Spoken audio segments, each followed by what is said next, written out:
welcome to another World of Tanks subscriber replay. My name as always is Maxwell, and today's video is from the user Woogiepuff. That's Woogiepuff, and he's driving the Tiger II on an encounter battle on the Siegfried line. Now you've seen me, myself, use the Tiger II before, and you know that it is a very, very capable tank.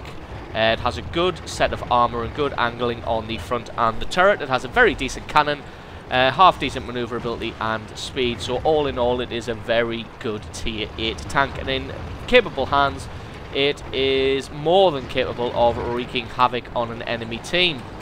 So this one takes a little bit of time to get into, just because obviously it's an encounter battle, so the teams have to set up and wait for each other, so we're just going to speed it up a little bit until we actually get into some action. So sees that nobody's coming around this direction and sees that there is a Type 58 in the centre area, so just going to try and have a shot at him. Should, not quite being able to get a hit on that Type 58 there, which is a little bit of a shame. Don't think he's going to be able to get a second chance, as he's probably going to disappear behind that pillar. Enemy artillery already coming in on this position, so they've definitely been spotted out. So just going to angle himself and point himself into the town, as this looks like this is where the enemy is going to be coming from. So they've got them pinned down in a couple of streets here. It looks like the enemy was pretty slow in getting to this area, so it looks like they have the advantage and have the enemy pushed all the way back to this area here. Spots out a fellow Tiger II. Not quite able to get any damage on him, unfortunately, but is able to take out his track, so it's going to keep him pinned there for the foreseeable future. Just got to be careful, because there is somebody laying some damage on this area.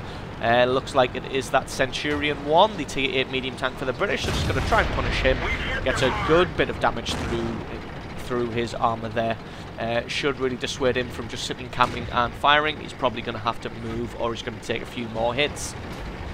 So unfortunately it looks like their advanced forces have been taken out in this street and the enemy's pushing up, so just going to try and get a shot on someone through this archway. Unfortunately not quite able to get an eye on anybody, and the enemy able to get an eye on him, so just going to have to keep falling back. Luckily that one bounced on the angling of his front armour. Good thing about this tank is it's very easy to angle that front armour, because it's just one big flat plate angled upwards. The more you turn to the left or the right, the more that you are angling it and increasing the chances of a ricochet. Probably wondering why he's backing off from this fight now. Well, he's not going to be able to get himself stuck in there, and if you check the mini-map earlier you will see that there is a medium tank coming in and trying to harass this Su-5, so he's just decided to drop back and try and take him out. There he is there, that Type 58 that we were shooting at earlier, just harassing that Su-5. Had a couple of shots at him, but not quite able to take him out. Should be able to get some good damage on him here. There we go, getting a good bit of damage through his armour.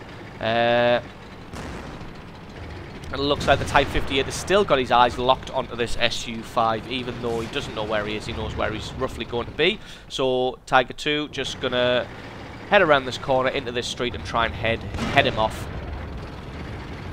Type 58 gets a shot on him, but unfortunately because the angling on that front plate, the shot ricochets and he probably doesn't have enough reverse speed to be able to get away. Unfortunately that one just doing no damage, being soaked up by the tracks.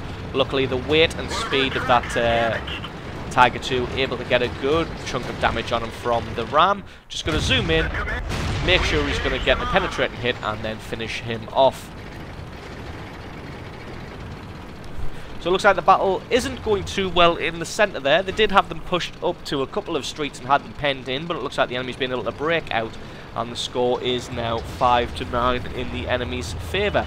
So just going to try and come in and try and equalise it. Going to try and get a flanking manoeuvre on and get around the sides and the rear of these enemy tanks, as they are concentrating on the front where the rest of the allies are. In fact, they probably think they're clever and getting a flanking action on themselves, not really counting on a Tiger II waiting in the wings to get some damage on them. And there we go, good bit of damage through the side armour of that Tiger, who still hasn't noticed that somebody is here. So just going to get in on this Jagdpanther. If he can stay exactly on his rear, then he will be able to stop him from getting a shot on target, and then there we go, able to take him out. So just going to use the corpse of the Jagdpanther and the alive Tiger II as cover. Well, luckily the Centurion 1 was not looking at him, or else could have taken a little bit of damage there. In fact, he's still not looking in this direction, even though he took a shot on his side or possibly rear. still deciding that he didn't really care. And now the enemy's Tiger 2 has come around from the side and able to get a good bit of damage on the rear armour there. So he's going to have to, in fact, he's getting shot from all directions now. So he's really going to have to get himself into a safe position, taking a massive bit of damage there, down to only 480 hit points, which is 2 shots from that Tiger 2. So really got to be careful.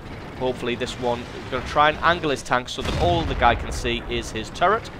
As you can see, not wasting a shot on that front plate there, knowing that he's not guaranteed a hit.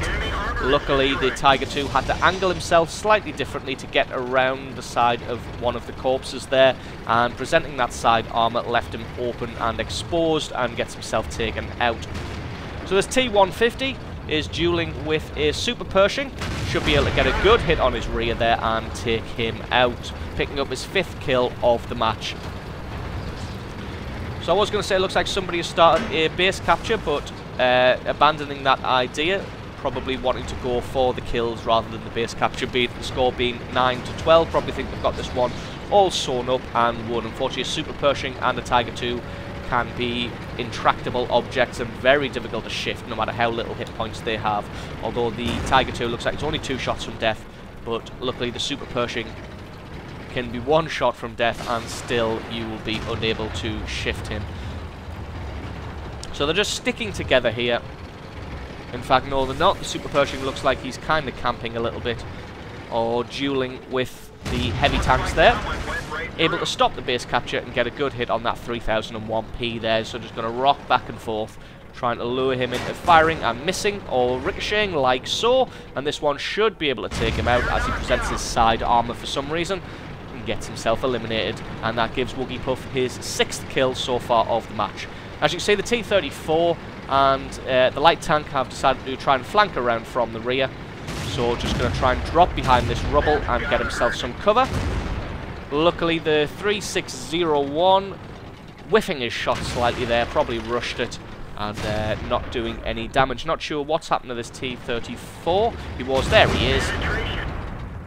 Luckily not seeing enough of that front armour and just bouncing there, so that was a good bit of luck on his part.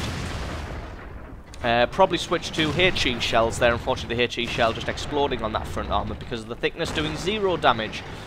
But it looks like, how is that Super Pershing doing? In fact, he is dueling with a Tiger. Ooh, good shot on that 3601, although to be honest, oh no, it looks like his turret is still behind the building, so not going to be able to get a shot, and that's him eliminated. Super Pershing, like I said, should be more than a match for the Tiger tank, and there we go, finishes him off. So just sees the M5 Stuart there. The thing is, the M5 Stuart isn't really a match for the Tiger 2. Even if it has that massive howitzer cannon, it's really got to get around the sides and the rear to be able to do anything. So it looks like that T-34 decided... Is that the rear armour? No idea what he was doing there. But it looks like the T-34 decided they didn't really want to tangle with the Tiger 2, so decided to head off and flank around the buildings and just finish off that... lost the words. Finish off that Super Pershing. Fires a shot at the Tiger 2, unfortunately misses. Tiger 2 able to get a good bit of damage to him. Unfortunately, he's 2 shots away from death, and that T-34 has amazing alpha damage on its cannon, so it should be able to finish the Tiger 2 off in a single shot. Oh, both of them missed the shot there, and takes a hit in the side from the M7 Priest, the artillery, who is still alive. Oh wow, that shot bouncing on the front plate of the Tiger 2 there. So just taking his time with that shot and then getting himself into cover. Only got 2 rounds left for this cannon. Just getting himself into cover because the front armour of this turret is fairly amazing. Not sure what he was shooting at there, but probably just panicked and missed his shot. Tiger 2 has all the time in the world just to pick him off and pick up his 9th kill of the game. So now just going to come in and start a base capture, because let's face it, there's no point going and hunting down the artillery, because that is a fight that the artillery actually has a chance of winning. Whereas if he forces the artillery to come out of hiding and try and find him, then that is a fight that the Tiger 2 will almost certainly win, as the M7 Priest will have to reveal himself, getting into position. Ooh, firing close there, so just deciding to move off and hide somewhere else, as a direct hit from this M7 Priest may be enough to finish him off. So just got to play it really careful now and try and hide in some obscure places. M7 Priest doing his best to just fire on the locations where he thinks the Tiger 2 would be hiding. So just going to spread his shots out and try and cover as much of an area as possible.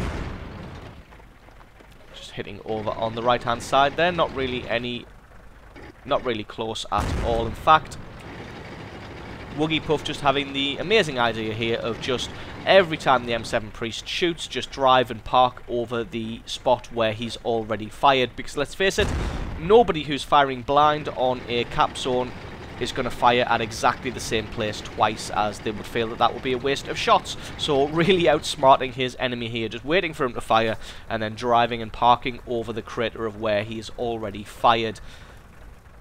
Like I said, just outsmarting him here, as nobody would really fire on the same spot twice. So absolutely brilliant play there, and good prediction from Woogie Puff, showing what a beast the Tiger 2 can be and how well it can survive and how much damage it really can dole out, picking up 9 kills and the solo capture of the base. So thank you very much for sending that clip in. Stay tuned because the end plates will be following after this one. Thank you very much for watching, guys, and I will catch you next time.